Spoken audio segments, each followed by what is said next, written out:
गोलार्ध में चला गया भारत, दक्षिणी गोलार्ध में भारत नहीं है, समझिए।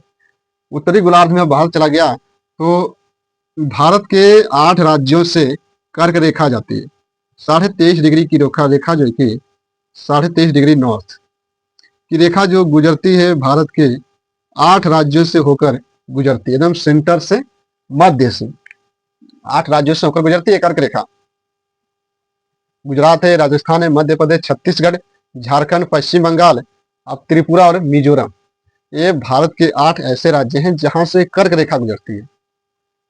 पूछा यह भी जाता है कि कर्क रेखा के दक्षिण में कौन सी नदी है, तो गोदावरी नदी, अरिहंत नदी, बेतवा नदी और सोन नदी।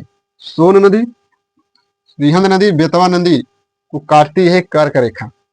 सोन नदी, रिहंद नदी, बेतवा नदी, ये 3 नदियां को यही कर्क रेखा काटती है। कर्क रेखा काटती है सोन को, बेतवा को और रिहंद को।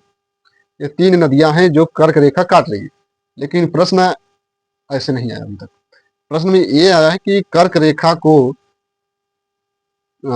रेखा किस नदी को 2 बार काटती है, एक बार आते समय, एक बार जाते समय। तो यहीं पर कर्क रेखा है, तो आप देखेंगे कि कर्क रेखा है और माही नदी यहीं से निकलती है। तो ये प्रश्न में आया है कि माही नदी को कर्क रेखा कितनी बार काटती है, तो 2 बार।